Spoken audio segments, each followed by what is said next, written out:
Kia ora guys, Ihaka here. Welcome to the channel. This is going to be the first episode of many, hopefully. Yeah, so all of this footage is from a recent trip to the Dusky Sound. What you're seeing here is we literally got on the boat, the charter Pure Salt. The boat's name is Flightless. And within 2 hours we were in the water, and we had about an hour's worth of diving, and it was just insane. I'd never ever seen that many crayfish in my life, and big crayfish too. But as you can see, I'm more excited about the kinner. So that there was a female that I just put back. She was in Berry. So this was actually the second day diving, and it was much more quiet than the first day. The first day was just unreal. We only had about an hour left of sunlight, and I have never ever seen so many crayfish in my life. Like, did a swim through, and there must have been 100 on a ceiling. It was just incredible. So yeah, I have a crack at these two, but I think I only get one.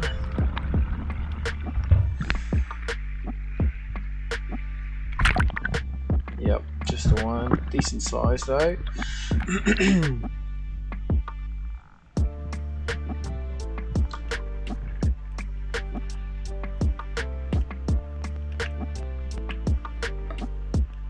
I highly recommend Pure Salt charters. The service was just 5-star, and they've got all the gear on the boat except spear guns. So if you're into spear fishing, they don't have spear guns on the boat, but they've got the floats, the float lines, open sail wetsuits, all the gear that you need to be doing all this sort of stuff. So a bit of a background: I'm from the Coromandel, so naturally I love the ocean. My old man was an ex-mussel farmer, so I love my rod and reel fishing. I love my spear fishing.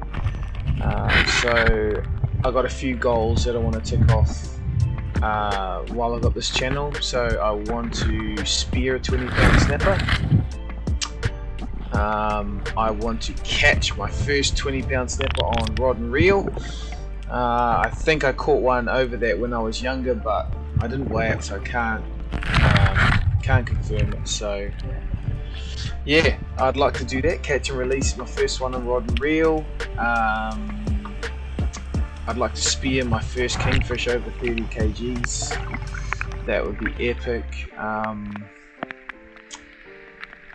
What else have we got? I just bought a new boat, and it's like sort of a small boat, so I wouldn't mind chasing some bigger fish on that. Maybe take it down to Waiho Bay and chase a bluefin tuna off it or something like that. Would be cool. Just adventures. So yeah, that's hopefully what I'm going to be filming for you guys. This was after day 2. So, but that cray was from day 1. Yeah, they were a little bit smaller that day, I remember.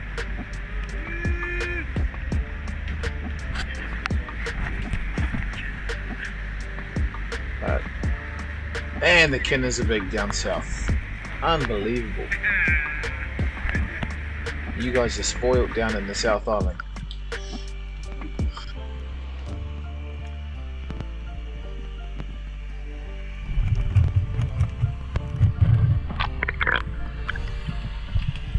I think this was a dive from day 3.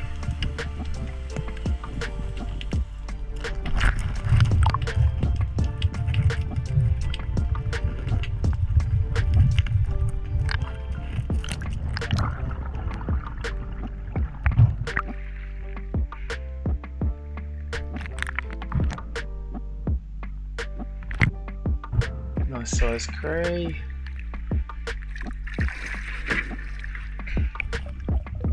In the float boat. That was actually the first time I'd used a float boat as well, so they're bloody good. They can hold quite a bit as well. Here I saw a decent sized cray in the back of this hole, so just doing the old cracked kinner in front to try and lure him out.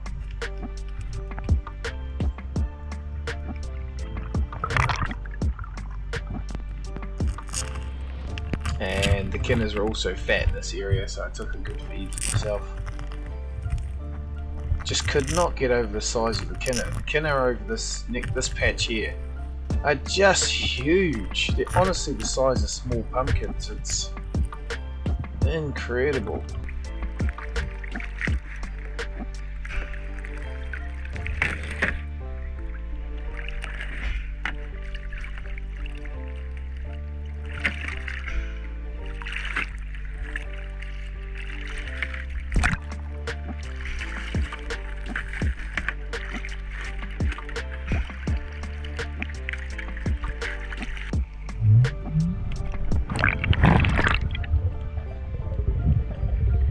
So here we go, checking that hole out that I dropped a kinner in front of.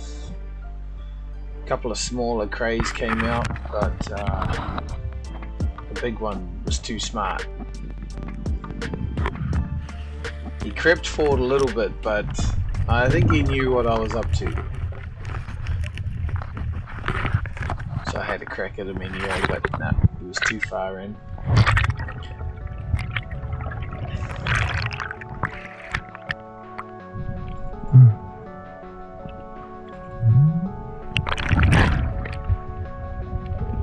This dive here is the best dive I've ever had in terms of cray numbers in my life. So this guy just sitting out in the open. Someone had already had a go at him. No horns, and quite a few of them had one missing horn or two missing horns in this area, but just crays galore.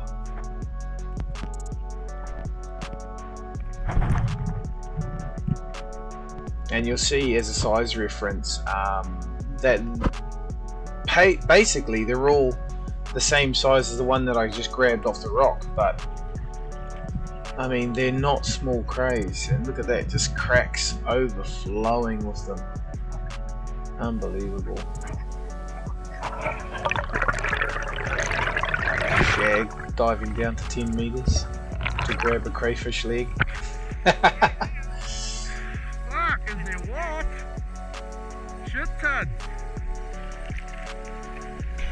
So yep, in the boat this one goes, and I think we count 60 crays all around that size on that dive. So here my father-in-law, he was pretty proud of his one dive, 2 crays, and here's my brother-in-law getting a really nice buck.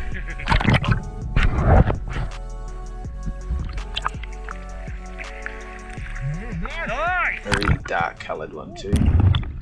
So instead of going for more crays, I thought, oh, I saw this blue cod dart in. I think it was because of all of the crayfish legs being dropped in feelers. But yeah, just clean missed him. I couldn't believe it. So I looked at it in slow-mo, and my wire had wrapped underneath the shaft when I loaded it, and of course when the wire is wrapped underneath the shaft, it drives the shaft upwards, so that's why it shot so high. But I couldn't figure out what went on. I just lay on the bottom for a bit thinking, what the hell went wrong?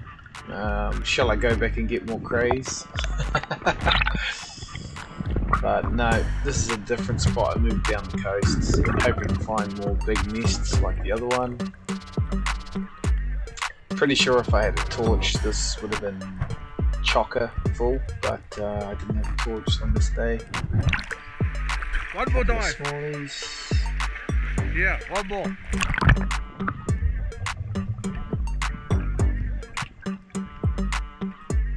The viz was actually amazing here too. Pretty incredible.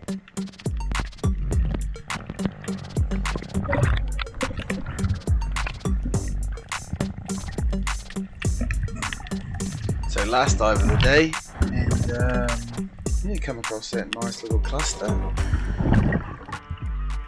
But no, we had plenty of crayfish, so left them alone. But that dive there was probably the best dive in terms of crayfish size and numbers I've ever had in my life. It was unbelievable.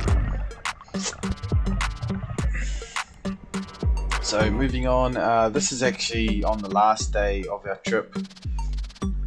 We had to move further up the fjords to where we were being picked up by the helicopter. So this is why the viz is a little bit murky. So yeah, but I just wanted to check out this black coral. I'm not much of a scenic diver, but yeah, this was pretty cool.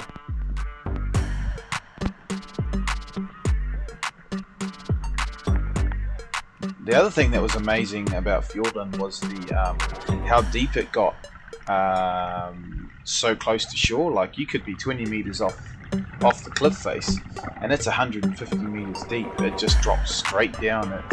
It's pretty freaky actually. Bit of target practice on the blue cod there.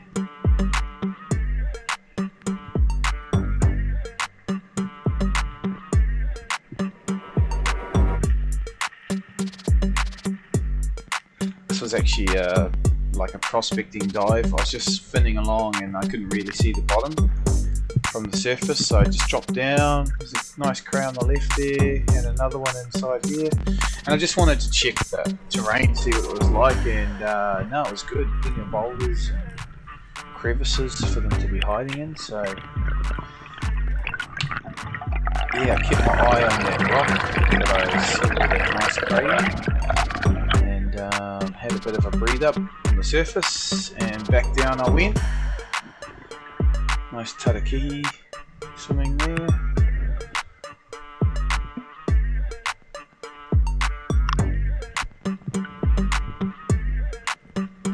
So this guy didn't come out any further, so he was safe. And I just had a quick look over this ledge here. Nothing there. Grab this one. Just swim this little crack, and there's one sitting right there, which is pretty cool.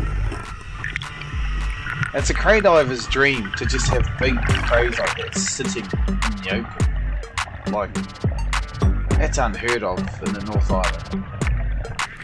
I've only had that in one other place. Yeah. Here's the weapon Brad. Like he's the best boatie I've ever had. He was just on you whenever you needed him. He was just knew to be there. Yeah, absolute weapon. Here comes my partner.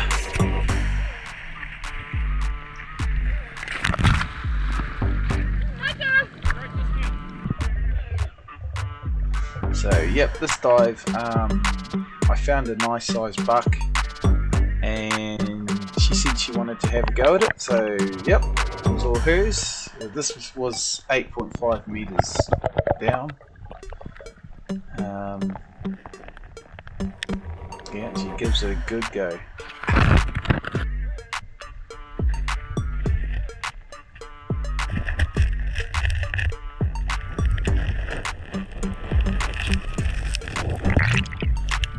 Yeah, she got both horns. Nice, perfect grab.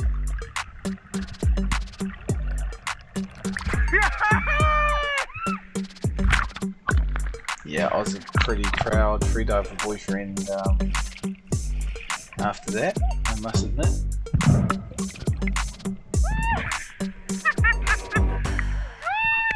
So anyway team, that's about it. If you like that, like and subscribe, and I'll do my best to get some more content up for you guys.